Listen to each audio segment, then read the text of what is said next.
হতাশা মাদক দিয়ে দূর হয় না। হতাশা দূর হবে, বলে দিব, তিনটা জিনিস, মাত্র তিনটা। কয়টা ভাই? এক, 5 ওয়াক্ত নামাজ। এক কি? নামাজে আপনি অজু করে সেজদা দেন, ইনশাল্লাহ আপনার মনে প্রশান্তি না আসলে আমাকে এসে বলেন যে আসে না। চোখের পানি, মনের আবেগ যা আছে আপনার ভিতরে, কষ্ট, দুঃখ, যন্ত্রণা, সব আল্লাহকে ঢেলে দিবেন ইনশাল্লাহ। নিজের আবেগ ধরে রাখবেন এখানে, আপনি আল্লাহর জন্য ঢেলে দিবেন। মানুষকে আবেগ দেখা কি লাভ? মানুষ আপনার চোখের পানির মর্ম বুঝবে? মানুষ কি মানুষের চোখের পানির মর্ম বুঝে?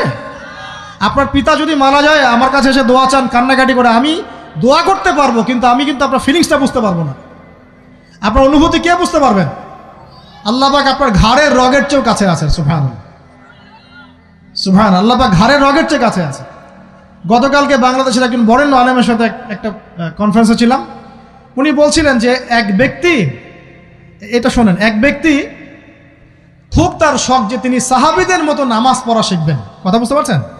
সাহাবীদের মতো নামাজ শিখবেন। তো একজন বরেণ্য আলেমের কাছে এসেছেন, এসে বলছেন যে আমাকে সাহাবীদের মতো নামাজ শিখিয়ে দেন। তখন সেই আলেম আরেকজন আলেমের সন্ধান দিয়েছেন, যা তুমি তার কাছে যাও, তিনি শেখাবেন। তো সেই ব্যক্তি একটু অবাক হয়েছেন, কারণ যাকে প্রশ্ন করেছিলেন তিনি অনেক বড় মুহাদ্দিস, আর যার কাছে পাঠানো হচ্ছে তিনি অত বড় মুহাদ্দিস নন, কিন্তু আবেদ, আমল করেন। তাকে গিয়ে বলছেন উনি আমাকে পাঠিয়েছেন সাহাবীওয়ালা নামাজ শিখিয়ে দেন। তখন তিনি বলছেন ঠিক আছে, সুন্দর করে অজু করে আসো, সুন্দর করে অজু করে আসো। অজু করার সময় খালি খেয়াল রাখবা যে আমি অজু করছি শুধু আল্লাহর সন্তুষ্টির জন্য। কি খেয়াল রাখবেন? অজু করছি শুধু আল্লাহকে রাজি খুশি করার জন্য অজু করছে, আর কোনো উদ্দেশ্য নাই আমার। অজু করতে যাচ্ছে, তিনি আবার বলছেন দাঁড়াও, শুধু আল্লাহকে রাজি খুশি করার জন্য অজু করো। আবার শুরু করছেন, আবার বলছেন শোনো, শুধু আল্লাহকে রাজি খুশি করার জন্য অজু করো। এভাবে বলতেই আছেন। নামাজে দাঁড়িয়েছেন, দাঁড়ানোর আগে বলছেন শোনো, শুধু আল্লাহকে রাজি খুশি করার জন্য নামাজ পড়ো। বলতেই আছেন। এক পর্যায়ে সে ব্যক্তি নামাজ শুরু করলো। নামাজে মনোযোগ এদিক ওদিকে যায়, আর তার মাথায় এটা আসে, এই শুধু আল্লাহকে রাজি খুশি করার জন্য আমাকে নামাজ পড়তে হবে, শুধু আল্লাহকে রাজি খুশি করার জন্য নামাজ পড়তে হবে। এই চিন্তা তার মনের মধ্যে ঘুরপাক খাচ্ছে। এভাবে নামাজটা সে শেষ করেছে। শেষ করে চিন্তা করছে যে নামাজ তো পুরোপুরি মনোযোগ দিতে পারলাম না।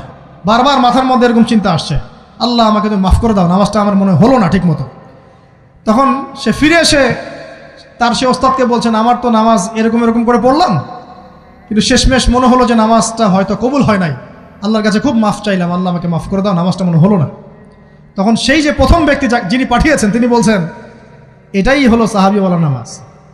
তারা আল্লাহকে রাজি খুশি করার জন্য নামাজ পড়তেন, নামাজ শেষ করে আল্লাহর কাছে ইস্তেগফার করতেন, আল্লাহ কিছুই হলো না, কিছুই হলো না। আমার কথা কি বুঝতে পারছেন? অতএব আল্লাহকে রাজি খুশি করার জন্যে আপনি আপনার আবেগ, আপনার ইবাদত সব ঢেলে দিবেন ইনশাআল্লাহ। অন্য কারো কাছে কিছু পাওয়ার আশা করব। আমাকে আল্লাহ পাঠিয়েছেন দুনিয়াতে নামাজ পড়তে, রোজা রাখতে, দিনের প্রচার করতে, দিনের জ্ঞান অর্জন করতে, এই তো। তা আমি একজন মেয়ের জন্য জীবন নষ্ট করে দিব কেন? আমি তাহলে আল্লাহর কাছে কি মুখ দেখাবো, আর নবীর কাছে কি মুখ দেখাবো? ওখানে গিয়ে বলবো আল্লাহ আমি আমার অমুক প্রেমিকার জন্য আশেক হয়ে একদম জীবন দিয়ে দিয়েছি, আত্মহত্যা করেছি। গেছে ভাই, যাইতে দেন। যে ব্যক্তি আপনার অবস্থানকে মূল্যায়ন করে নাই সে আপনার যোগ্য ছিল না। এখন আপনি কি করবেন? নিজের অবস্থান উন্নত করেন, আপনার পিছনে লাইন ধরে ঘুরবে ইনশাআল্লাহ। এটাই বাস্তবতা। দুনিয়া খুব খারাপ জিনিস। মানুষের অবস্থানকে মূল্যায়ন করে, মানুষের অবস্থানকেই মূল্যায়ন করে, কিন্তু আল্লাহ রাব্বুল আলামিন আপনাকে সর্বাবস্থায় ভালোবাসেন। আলহামদুলিল্লাহ।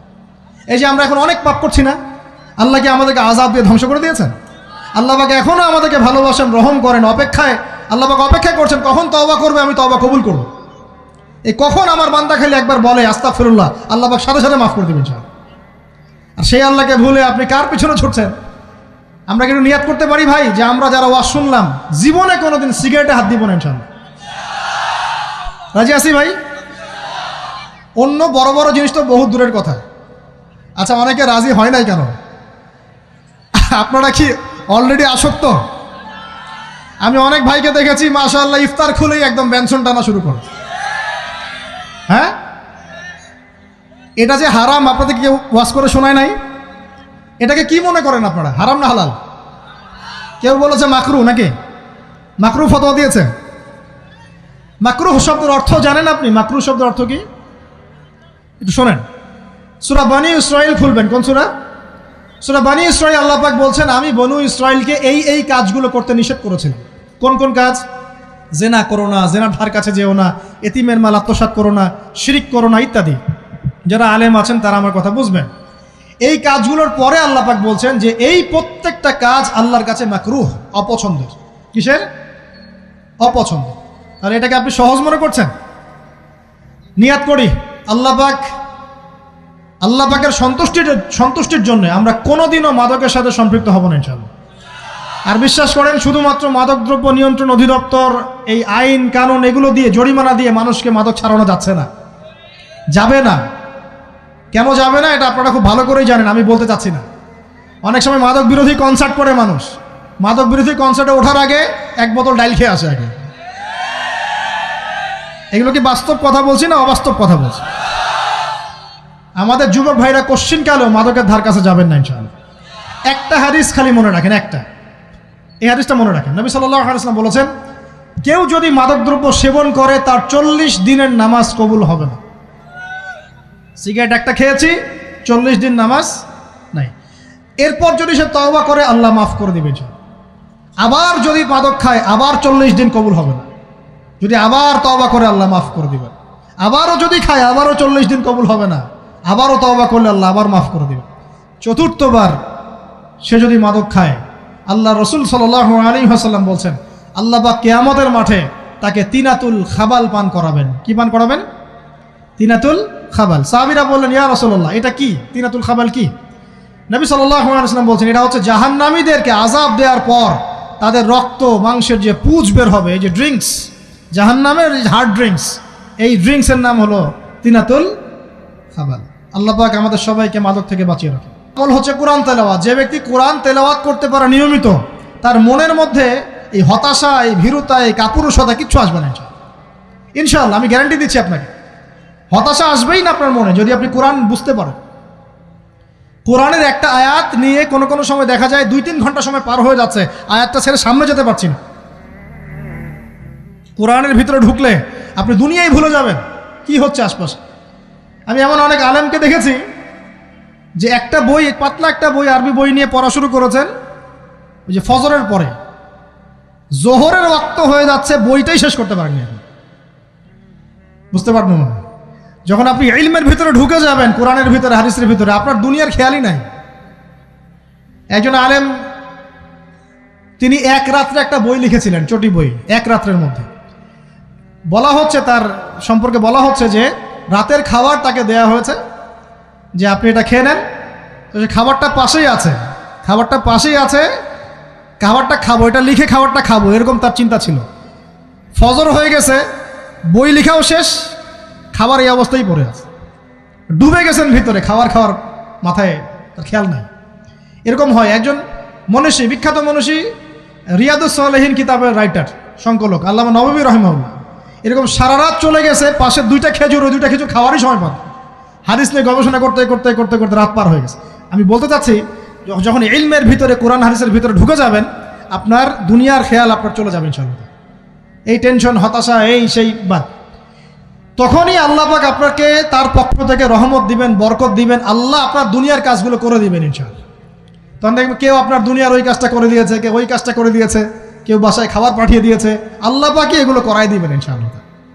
তো প্রিয় ভাইরা, মাদকে যাব না আল্লাহর কাছে আসবো? 2 নাম্বার কোরআন তেলাওয়াত, 3 নাম্বার আল্লাহর জিকির। 3 নাম্বার কি ভাই? আল্লাহর জিকির। চলতে ফিরতে সব সময় মুখ চলতে থাকবে, মুখ না চললেও মনে মনে মন তাজা থাকবে, মনে মনে জিকির হতে থাকবে। মনে মনে জিকির করতে পারেন? মুখ নড়বে না, কিন্তু মনে মনে আপনার একটা জিকির হতে থাকবে, সুবহানাল্লাহ বা আলহামদুলিল্লাহ, লা ইলাহা ইল্লাল্লাহ, আল্লাহু আকবার। পারা যাবে? পারে। মানুষের মন কখনো চুপ করে থাকে না, কিন্তু মানুষের মন অলওয়েজ কিছু না কিছু চিন্তা করতে থাকে না, যতক্ষণ না ঘুমায় মানুষ। তো প্রিয় ভাইরা, বেশি বেশি জিকির করবো, সুবহানাল্লাহ, আলহামদুলিল্লাহ, লা ইলাহা ইল্লাল্লাহ, আল্লাহু আকবার, লা হাওলা ওয়ালা কুওয়াতা ইল্লা বিল্লাহ, এগুলো চলতে থাকবে। আল্লাহ পাক তৌফিক দান করুন, আমিন। আমরা আমাদের সমাজে যুবকদেরকে এরকম টিকটকে দেখছি, অনলাইনে আসক্ত দেখছি, জেনায় আসক্ত দেখছি, পর্নোগ্রাফিতে আসক্ত দেখছি। আমরা দেখছি আমাদের যুব সমাজকে মাদকে আসক্ত, কিশোর গ্যাংয়ে আসক্ত। এইগুলো কি আমাদের কাম্য ছিল ভাই? আমাদের কাম্য ছিল? এই অবস্থায় কি যুব সমাজ আল্লাহ পাকের দ্বীনের পতাকা হাতে নিয়ে আল্লাহর জমিনে দিন কায়েম করতে পারবে কি না একটু আমাকে উত্তর দেন দেখি। এখন এই অবস্থায় পারবে? অতএব অবস্থার উন্নতি করতে হবে কিনা? উন্নতির জন্য রাজি আছি কিনা ইনশাআল্লাহ? আমরা চাই কি আল্লাহ পাকের দিনটা আল্লাহর জমিনে প্রতিষ্ঠা লাভ করুক, আল্লাহর দিন সবার ঘরে ঘরে পৌঁছে যাক, আল্লাহ পাকের দিনের যে সৌন্দর্য সবাই সেটাই, এই সৌরভটা সবাই পাক। আমরা চাই কি না? সমাজে শান্তি প্রতিষ্ঠা হোক, আবার সেই রাসূলের মতো যুগ চলে আসুক, আমরা চাই কি না? অতএব আমাদের সবাইকে যৌবনের এই প্রলোভনগুলো থেকে বেরিয়ে এসে আল্লাহ পাকের ইবাদতে আত্মনিয়োগ করতে হবে। আল্লাহ পাক আমাদের সবাইকে তৌফিক দান করুন, বলি আমিন। আমাদের সবাইকে আল্লাহ রাব্বুল আলামিন কুরআন এবং হাদিসের গভীর জ্ঞান অর্জন করার তৌফিক দান করুন, বেশি থেকে বেশি ইবাদত করার তৌফিক দান করুন। আল্লাহ পাক সবাইকে হারাম সমস্ত রিজিক থেকে বাঁচিয়ে রাখুন, জেনা, ব্যভিচার এবং নারীর ফিতনা, মাদক থেকে আল্লাহ বাঁচিয়ে রাখুন। আল্লাহ পাক আমাদের সবাইকে হালাল রিজিক, হালাল সম্পর্ক যথেষ্ট করে দিন। আল্লাহ পাক আমাদের সবাইকে যেন দিনের দাওয়াতের মেহনত করার তৌফিক দান করেন এবং আলেম ওলামার সাথে পরামর্শ করে দিন শেখার এবং বোঝার তৌফিক দান করেন। যুবতী দিনী বোনদের জন্য, এখানে বোনরা আছেন না? আছেন কি না? দিনী বোনরা আছেন? একটা নসিহত দিনী বোনদের জন্য আমি একটা নসিহত করতে চাচ্ছি, একটা নসিহত। আমার এই একটা নসিহত একটু মন দিয়ে শুনুন প্রিয় দিনী বোন। রাসূলুল্লাহ সাল্লাল্লাহু আলাইহি ওয়াসাল্লাম আমাদের দিনী বোনদের জন্য জান্নাতে যাওয়ার একটা ফর্মুলা বলে দিয়েছেন। আমি কি বলবো সেটা? আচ্ছা, রাসূলুল্লাহ সাল্লাল্লাহু আলাইহি ওয়াসাল্লাম বলেছেন আমাদের দিনী বোনেরা, আমাদের মায়েরা, এই নারী জাতি মাত্র 4টা কাজ করলে জান্নাতের যে কোনো দরজা দিয়ে ইচ্ছা প্রবেশ করতে পারবে ইনশাআল্লাহ। খুশি হন নাই? কয়টা কাজ? মাত্র 4টা। এক, যদি আমাদের দিনী বোনেরা 5 ওয়াক্ত নামাজটা ওয়াক্ত মতো পড়ে, আল্লাহ পাক তৌফিক দান করুন, বলি আমিন। 2 নাম্বার, যদি তারা রমাদান মাসের রোজাটাকে ঠিক মতো আদায় করতে পারে। 1 নাম্বার 5 ওয়াক্ত নামাজ ঠিকঠাক আদায় করা, 2 নাম্বার রমজান মাসের সাওম রাখা, 3 নাম্বার তাদের লজ্জাস্থানের হেফাজত করা, মানে শরঈ পর্দা মেনটেন করা, শরঈ পর্দা মেনটেন করা। এবং আমি বলে দেই, চেহারাটা আপনাদের পর্দার অন্তর্ভুক্ত। এটা নিয়ে অনেক বাকবিতণ্ডা হয় না সমাজে, চেহারা দেখানো যাবে কি যাবে না ইত্যাদি। চেহারা আপনার পর্দার অন্তর্ভুক্ত বিষয়, ফুল স্টপ। এর উপরে ফতোয়া অনেকে অনেকভাবে দিচ্ছে, কিন্তু বরেণ্য উলামায়ে কেরামের কিতাবগুলো ঘাটাঘাটি করেন, তাদের ফতোয়া হচ্ছে চেহারা আপনার পর্দার অন্তর্ভুক্ত বিষয়, চেহারা ঢেকে রাখবেন, আল্লাহ পাক তৌফিক দান করুন। চোখ থাকবে খোলা, ঠিক আছে। 4 নাম্বার, স্বামীর আনুগত্য করতে হবে। স্বামীর আনুগত্য, এই যে আনুগত্য শব্দ শুনলেই মানুষের একটা মানে নেগেটিভ ধারণা তৈরি হতে পারে। স্বামীর আনুগত্য মানে কি আমি তার দাসত্ব করব? আনুগত্য মানে, প্রিয় দিনী বোন, আনুগত্য মানে দাসত্ব নয়।